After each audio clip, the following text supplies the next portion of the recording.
नमस्कार दोस्तों, कैसे हैं आप सभी। आशा करते हैं कि सब अच्छे होंगे। इसी आशा के साथ कि आप निरंतर अपने कार्यों में आगे बढ़ रहे हैं और अपने जीवन को सुखद एहसास के साथ जी रहे होंगे।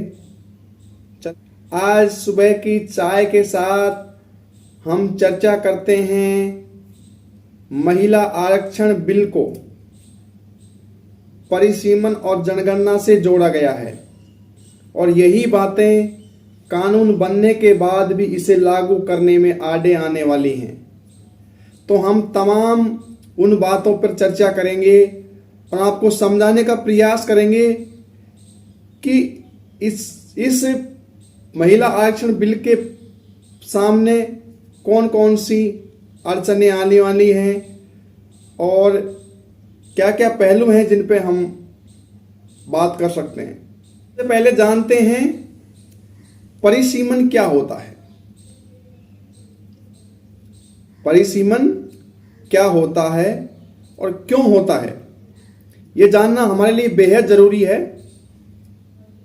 परिसीमन वह कार्य या प्रक्रिया है जिसमें लोकसभा, विधानसभा व स्थानीय विधायी निकाय निर्वाचन क्षेत्रों की सीमाएं तय की जाती हैं।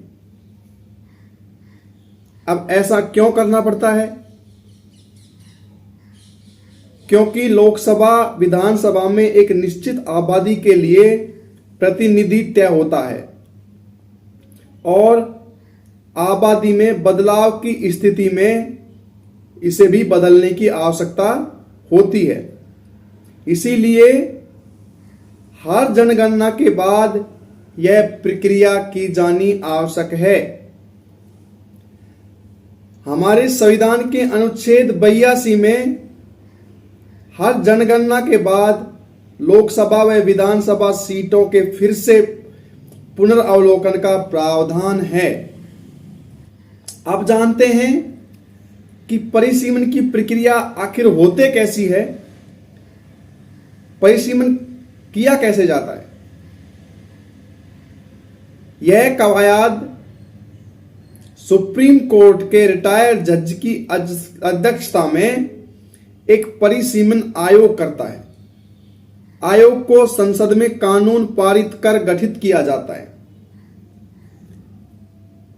आयोग के आदेश को मानना कानूनी रूप से बाध्यकारी होता है।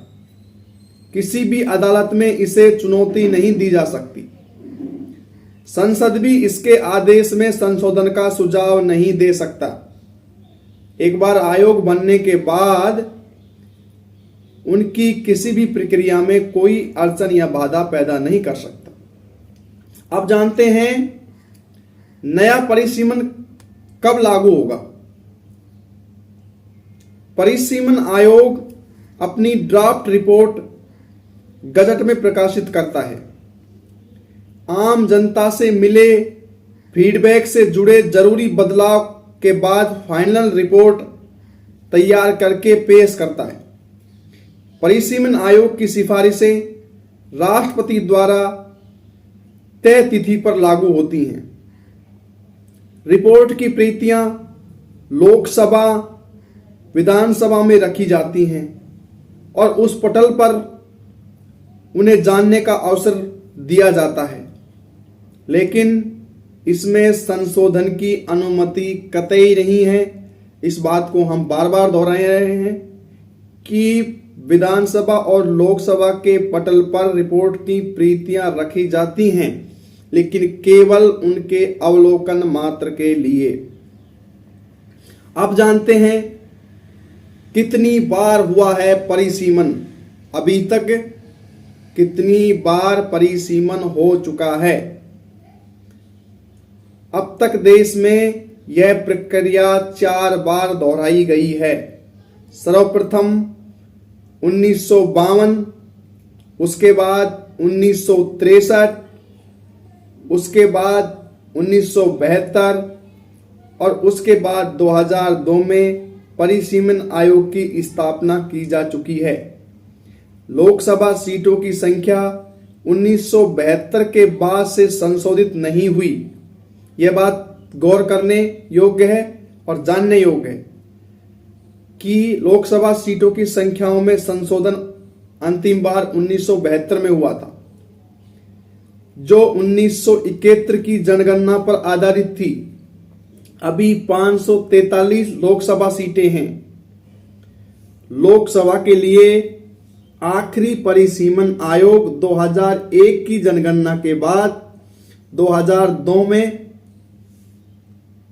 न्यायमूर्ति कुलदीप सिंह की अध्यक्षता में बनाया गया था, लेकिन 84वें संविधान संशोधन के कारण इसकी सिफारिशें कागजों पर ही रह गई, जिसने 2026 तक परिसीमन की कवायद संसदीय सीटों के फिर से निर्धारण पर रोक लगा दी थी।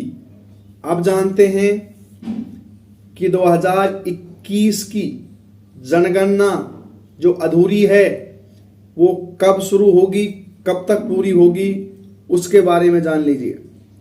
2021 में होने वाली दशकीय जनगणना कोविड महामारी के कारण अनिश्चित काल के लिए टाल दी गई। जून 2023 में भारत के जनगणना रजिस्ट्रार जनरल ने जनगणना के लिए जिला, तहसील, कस्बे और गांवों की प्रशासनिक सीमाएं तय करने की तिथि 1 जनवरी 2024 तक बढ़ा दी है। इन सीमाओं के तय होने के 3 महीने बाद जनगणना शुरू होती है, लेकिन उसी समय देश में लोकसभा के आम चुनाव की घोषणा हो चुकी होगी, इसलिए उस समय भी संभवतः हमें इंतजार ही करना पड़े। हालांकि हम उम्मीद करते हैं कि देश के लिए अगली जनगणना शीघ्र हो, जिससे नागरिकों को स्वयं को गिनने का मौका मिले। अभी जनगणना शुरू होने की तिथि किसी भी तरीके से तय नहीं हो पाई है।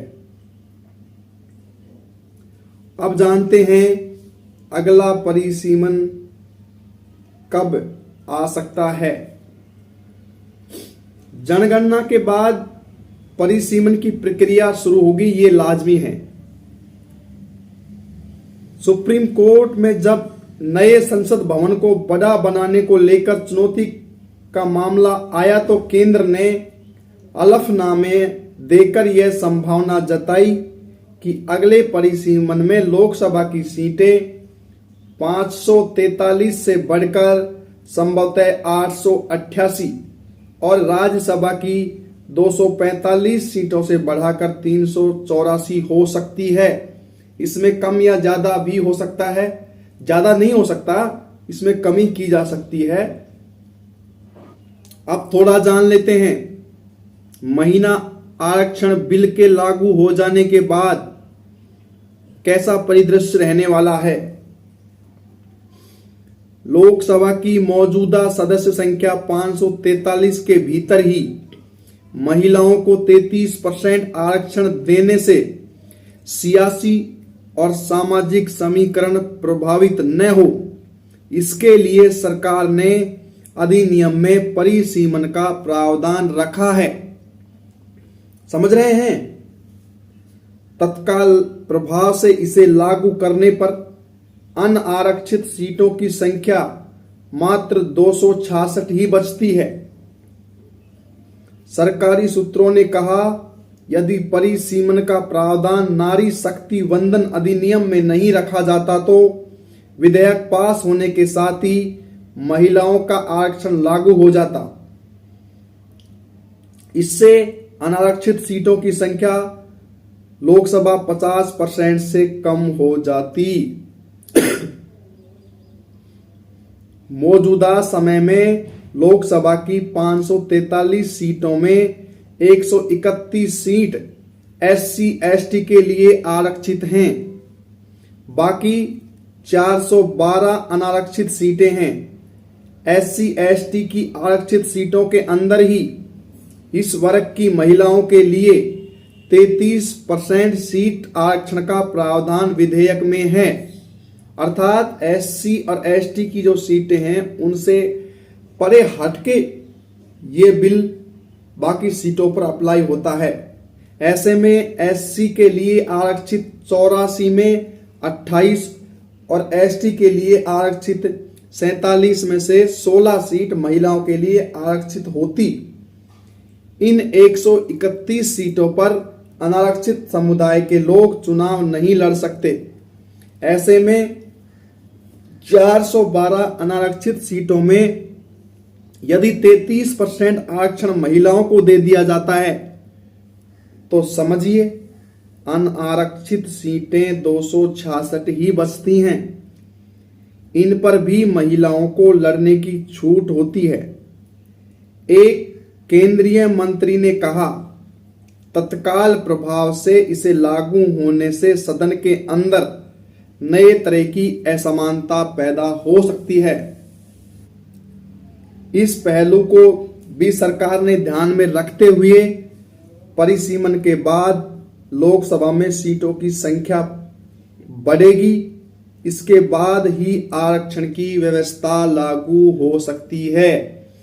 तो कुल मिलाकर कंक्लूजन ये आता है कि जब तक परिसीमन आयोग का गठन ना होके वो अपना रिपोर्ट, फाइनल रिपोर्ट जब तक सबमिट ना करे या फिर कोई निर्णय तब तक ना आए, महिला आरक्षण बिल का लागू होना तब तक के लिए एक केवल कोरी कल्पना मात्र है।